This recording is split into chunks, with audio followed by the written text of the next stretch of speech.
And dahil na fully booked yung favorite budget hotel ko, pilitan tayo mag-book sa iba, which is actually good kasi nakakapag-explore tayo ng ibang options. This is called Go Hotels in Mandaluyong. Cybergate Pioneer yung address niya. So let's check what we have here. So they supply towels. Ano ba mga sinusupply nila dito? So they have blow dryer, my toothbrush, and I suppose my toothpaste din nata ay parang may toothpaste naman. And then very budget talaga yung feel because it's plastic.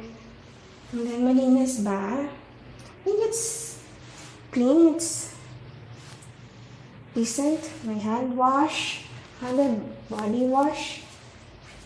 So let's see, CR nila. Okay, good. Meron na tayong body wash, tapos shampoo with conditioner, which is... And, tingnan natin, may palibre rin sila slippers, which is actually, pag mga budget hotel, bibihira yung nag-provide ng ganito. Yung gantong price, bihira siya. Kasi it's just, I think, 1.8 yung base price niya, but with tax and fees, it's 1.9. Let's see. Okay ba yung bed? Okay naman. And makapal yung sheet.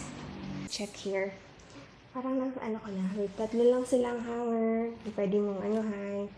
And then, itong, well, actually, hindi rin ako nito marunong gumamit. And, itatakot ako ba, baka pag nilagay ko dyan, since makakalimutin ako, baka hindi ko siya matansya.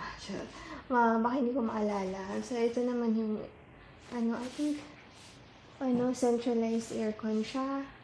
Ito yung, i-on na natin kasi medyo mainit na. So, lamigin tayo. So, siguro mga 26 lang. And may full length mirror. Yan, and then may TV, which I don't normally use. So let's check the pantry. The little pantry. This is where I'm gonna be working later. Medyo parang nakakatakot siya. Parang bibigay. Mukhang kaya naman niya. Ito yung chair. It's gonna give us a little bit of a back pain. So, dalawang saksakan. Well, they don't provide water. So, yan ang magiging problema natin mamaya. Well, probably I can just go downstairs and order water, which is probably just an additional cost. Anyway, so that's it. So, budget hotel, 1.6 of, well, a total of 1.9. That's it. Well, it's pretty okay. Spacious. Kung i-compare ko siya dun sa mas mura pang version within the area, this is actually good na. And then meron din siyang safety thingy here. Okay, that's it. And then I'm just gonna give them a call para sa water. Since hindi tayo pwedeng, thirsty. Okay, I think that's it. Pala.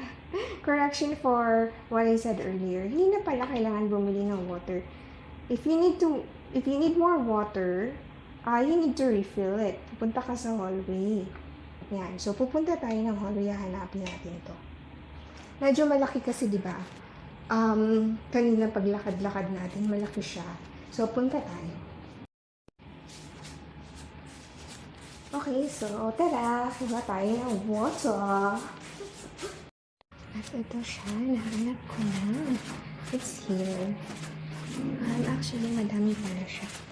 Parang taga kanto kasi parang here. Parang din sa unahan ako nakita. So, yun.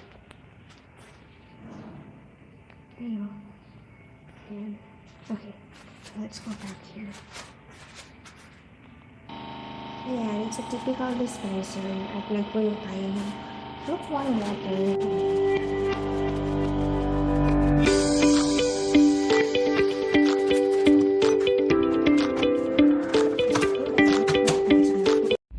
So here's my view from my bed, and nag-struggle siya. Paano tayo matutulog? Sabi ko pa naman, sa sarap pa naging tulog ko ngayon.